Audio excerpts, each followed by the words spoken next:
Merci, professeur Chiche. Donc, docteur Godric, vous êtes branché. Bonjour, est-ce que vous m'entendez? Parfaitement. Très bien. Bonjour. Excusez-moi du coup de ne pas avoir pu être présent puisque je Si sors vous du êtes blog. présent, Voilà, je suis vraiment vous êtes désolé. présent, c'est parfait. J'espère que je suis dans les temps quand même. Mais vous avez 15 minutes, hein. Est-ce que vous voyez bien le Euh, diaporama? Docteur Godric, tout va bien, on vous entend, on vous Parfait. voit et on a le PowerPoint, donc allez-y. Parfait, très bien. Donc, je vais commencer. Alors, voilà. Donc, moi, je vais vous parler de l'évolution stratégique dans le traitement des anévrismes qui atteignent la crosse postérieure, puisque c'est un sujet qui effectivement évolue grâce aux nouvelles technologies, du matériel, de prise en charge de la chirurgie aortique. La crosse postérieure, elle n'est pas très bien définie, mais c'est la zone de l'aorte qui se situe entre l'artère sous-clavière gauche et la portion rectiligne descendante de l'aorte thoracique. Et elle est effectivement peu étudiée et c'est surtout d'un point de vue chirurgical une zone de pivot entre l'abord antérieur qui peut, quand cette crosse postérieure distale est loin, peut poser des problèmes techniques pour l'anastomose distale et à l'inverse, pour la voie d'abord latérale, la crosse postérieure peut poser un problème de technique pour la réalisation des anastomoses proximale. Cette entité, elle est assez mal caractérisée car peu étudiée. Elle est le siège de variations morphologiques extrêmement importantes. Elle est caractérisée lorsque l'aorte est normale, mais lorsque l'aorte pathologique, il y a assez peu d'études sur les modifications morphologiques qui la contraignent. Et en effet, lorsque on observe des anévrismes de l'aorte thoracique descendante, on observe une rotation anti-horaire de la crosse qui vient mettre en avant l'artère, la portion horizontale de la crosse, et donc il peut rendre difficile par cette voie latérale d'atteindre le collet proximal. Et à l'inverse, lorsque on opère des patients d'anévrisme de l'aorte ascendante ou de la portion antérieure de la crosse aortique, eh bien, la crosse effectue une rotation lorsque l'aorte se dilate, effectue une rotation dans le sens horaire qui vient repousser dans le fond du thorax la portion postérieure de la crosse, ce qui là encore peut poser des problèmes techniques d'exposition pour atteindre l'aorte.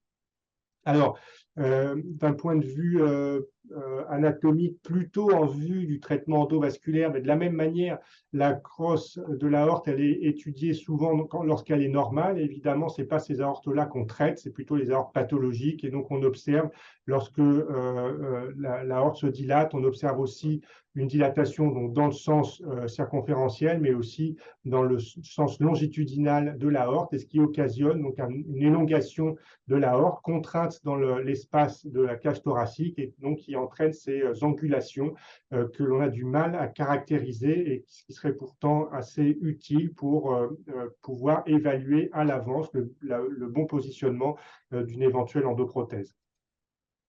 Alors pour illustrer un petit peu les difficultés qu'on peut rencontrer, je vais commencer par un cas clinique. C'est chez un patient de 47 ans qui avait été adressé dans notre centre un an après qu'il ait bénéficié d'une endoprothèse thoracique pour une dissection aortique dans un autre centre. Donc je n'ai pas le scanner initial, mais à l'époque, quand il arrive, le patient, il a comme vous voyez sur la photo de gauche, un anévrisme disséquant douloureux de 8 cm avec une fuite proximale qu'on voit ici par défaut d'appositionnement de la prothèse. Donc on voit d'une part qu'il y a un collet très court qui empêche l'étanchéité et que d'autre part cette endoprothèse, compte tenu de l'angulation importante de l'aorte, mais elle n'est pas correctement apposée dans la concavité et elle fait ce qu'on appelle un burp beak, c'est-à-dire un bec qui réduit d'autant la zone d'étanchéité, ce qui explique cette fuite et donc l'évolution anévrismale de cette aorte disséquée. Et puis en distalité, il avait une endoprothèse simplement, et donc il y a une réinjection par le faux chenal du sac anévrismal, enfin du faux chenal anévrismal. Donc c'était une prothèse qui fuyait dans un sens puis dans l'autre. Donc la décision qui avait été prise pour lui, c'était de créer l'étanchéité proximale dans un premier temps. Donc j'avais fait un remplacement partiel de la crosse aortique pour pouvoir anastomoser la prothèse à l'endoprothèse au niveau de la crosse postérieure, ce qui a permis d'assurer une étanchéité proximale. Et dans un second temps, donc après un court délai, j'avais prolongé son endoprothèse et on notera au passage que j'avais mis une endoprothèse qui était dégressive, contrairement à la première endoprothèse qu'il avait, de manière à éviter les ruptures de flap au niveau du stent distal, et j'avais embolisé le faux chenal de dissection de manière à éviter la réinjection du sac pour exclure cette zone dilatée anévrismale. Et on voit un résultat ici qui est assez spectaculaire. Donc on voit le scanner préopératoire avec un anévrisme qui fait plus de 8 cm, le scanner post-opératoire avec ici, vous voyez les cols d'embolisation avec une exclusion complète du sac anévrismal et presque 6 mois plus tard, quasiment une rétraction complète du sac. Et bien sûr, ce patient n'était pas paraplégique à l'issue de cette intervention. Alors, pourquoi cette prise en charge? Parce que la chirurgie, la grande chirurgie thoraco-abdominale, même si elle présente un grand intérêt chirurgical, elle est pourvoyeuse d'une morbimortalité qui n'est pas négligeable. Et vous voyez dans cette étude qui fait référence, puisque c'est l'étude de l'équipe de Houston qui présente les résultats de plus de 3300 chirurgies thoraco-abdominales, ce qui n'est reproductible dans aucun autre endroit dans le monde. Vous voyez que la mortalité intra-hospitalière pour les anévrismes étendus de type 2 ou type 3 est de 8 à 9, presque 10%, et que l'ischémie médulaire peut avoisiner les 14% après cette chirurgie. Donc, malgré l'expérience énorme acquise par cette équipe depuis plus de 50 ans et des résultats qui probablement chirurgicaux ne pourront pas être meilleurs que ceux qui sont présentés ici, il y a probablement une voie à prendre pour essayer de diminuer encore ce risque de paraplégie et de mortalité. Alors pourquoi se concentrer sur ce segment particulier de la crosse postérieure? Parce que dans les pathologies de l'aorte thoracique descendante, ce qui pose problème, que ce soit endovasculaire, c'est la zone d'ancrage proximale des endoprothèses thoraciques quand elles sont situées dans cette zone concave. Et d'un point de vue chirurgical, ce qui peut poser problème également, c'est le clampage proximal.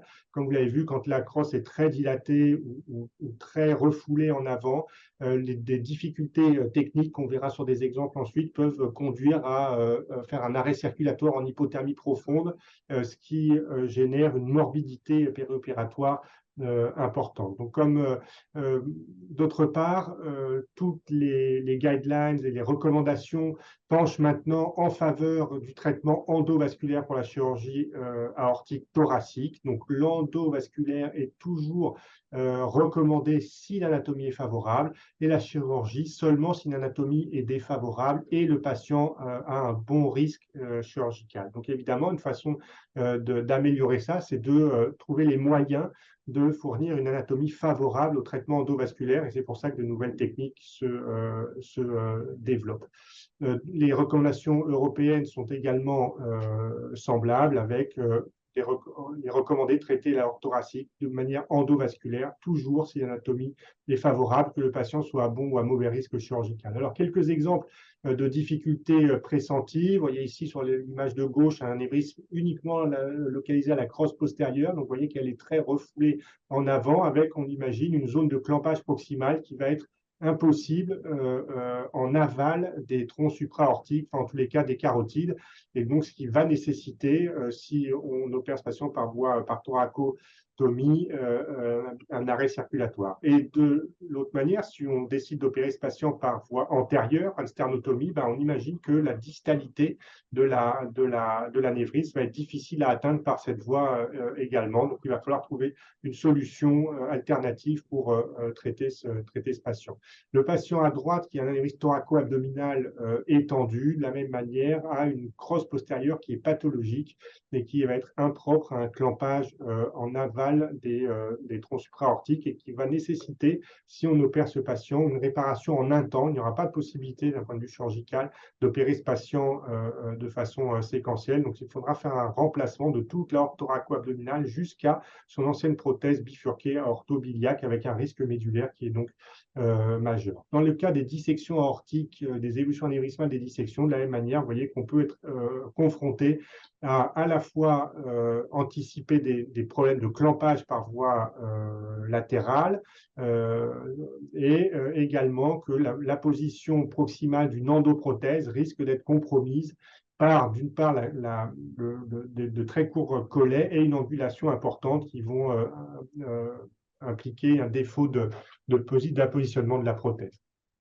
Alors, ces prothèses, quand on les positionne, quand on est dans cette aorte concave, quand il y a des angulations importantes, ces endoprothèses, elles peuvent générer des plicatures qui entraînent des quasi-pseudo-coarctations. Elles entraînent des Bird-Beak, comme on a vu sur l'exemple précédent, mais ça c'est assez fréquent, donc avec un défaut d'apposition de la prothèse, donc avec un collet qui rétrécit d'autant, et puis des fuites si l'étanchéité est insuffisante. Alors d'un point de vue chirurgical, quand on est amené à faire de l'hypothermie, enfin de l'arrêt circulatoire avec hypothermie profonde, je vous rappelle qu'il n'y a pas de protection myocardique ni de protection cérébrale. Seule l'hypothermie assure cette protection donc dans l'expérience de Coselli, le recours à l'arrêt circulatoire était étonnamment faible, mais par contre, ce qui est sûr, c'est qu'en cas d'arrêt circulatoire avec hypothermie profonde, la mortalité est extrêmement importante et dans ces équipes très entraînées, elle atteint 30%, 30% à J30. Et les conclusions sont évidemment d'éviter le plus possible cette technique compte tenu du taux de mortalité qu'elle entraîne. Alors, comment on fait pour jongler avec le collet proximal pour assurer l'étanchéité quand on essaye de traiter ces patients par voie endovasculaire? On peut essayer de gagner un petit peu sur le collet en transposant les troncs supraortiques. Alors, ça s'appelle des débranchings en zone 2 quand on va placer l'endoprothèse en aval de la carotide gauche. Et donc, pour cela, au préalable ou dans la même intervention, on transpose la sous-clavière dans la carotide pour permettre pas tellement d'éviter l'ischémie du membre supérieur, mais surtout d'éviter la paraplégie ischémique pour maintenir une perfusion le plus possible de la vascularisation médulaire. On fait, quand ça ne suffit pas, des branchings en zone 1, c'est-à-dire en transposant, et souvent on fait un pontage carotido sous clavier gauche avec réimplantation directe dans le pontage de la carotide primitive gauche. Et quand ça ne suffit toujours pas, on peut être amené à débrancher totalement les troncs supraortiques sur l'aorte ascendante, donc cette fois par une sternotomie, mais cette intervention se fait bien entendu sans CEC, par un clampage latéral de l'aorte. Et ensuite, ça offre un très bon collet, souvent, pour pouvoir assurer l'étanchéité proximale d'une endoprothèse. Alors, je vais illustrer ce cas, donc pas un cas clinique, du malade dont on a vu le scanner déjà tout à l'heure. Donc, il s'agit d'un SATA 2 dégénératif. Donc, ce patient il a bénéficié d'une transposition dans l'aorte ascendante, puis d'une endoprothèse. Et vous voyez que l'intervention se fait en plusieurs temps. Le premier temps, c'est juste une endoprothèse thoracique qui permet de conditionner la moelle à de l'ischémie sans qu'elle soit complète, c'est-à-dire en oblitérant une partie des intercostales, ce qui va permettre, en faisant cette opération en plusieurs temps, de conditionner la moelle pour diminuer le risque de paraplégie post-opératoire. Et dans un second temps, donc, vous voyez, ce patient il a bénéficié d'un deuxième temps avec une prolongation d'endoprothèse par une endoprothèse branchée thoraco-abdominale qui se terminait dans sa prothèse orthobiliaque. Donc, ce patient est à haut risque de paraplégie post-opératoire, puisqu'il n'a plus du tout d'aorte à lui, ce qu'il n'a pas manqué de faire, puisque ce patient a fait dans les suites de son intervention une paraplégie. Alors, un des avantages supplémentaires du traitement endovasculaire par rapport à une chirurgie extensive, comme ce patient aurait bénéficié s'il avait bénéficié d'une chirurgie ouverte, c'est que ce patient il a été réveillé immédiatement après son intervention, et donc il a été évalué sur le plan neurologique tout de suite, ce qui a permis de voir immédiatement le déficit des membres inférieurs et de pallier à ce manque de perfusion en laissant une hypertension contrôlée, en contrôlant l'hémoglobine pour qu'elle soit supérieure à 10 grammes, ce qui est très facilement faisable après ce type d'intervention, contrairement aux malades qui sortent de CEC data 2, où les malades sont souvent en choc hémorragique, souvent avec des amines pressives, ce qui n'est pas le cas pour ce patient qui a récupéré, bien heureusement, dans les 48 heures suivant son intervention. Alors, ce débranching en zone 0, il comporte quand même des risques, même si du point de vue de l'exclusion anévrismale, les résultats sont excellents parce qu'il y a une très bonne stabilité de ces endoprothèses sans fuite. Par contre, on observe des dissections sur l'aorte ascendante, sur le siège de l'anastomose du pontage. On avait fait une étude dans le service sur 25 débranchings consécutifs en zone 0. 4 patients avaient présenté une dissection localisée de type A, dont 2 étaient décédés des suites de leur intervention sur l'aorte ascendante. Alors, pour avancer encore un petit peu du point de vue endovasculaire, c'est-à-dire sans faire de débranching complet, on peut utiliser des endoprothèses branchées. Alors, il y a des endoprothèses qui ne sont pas dédiées à cela, et donc que l'on peut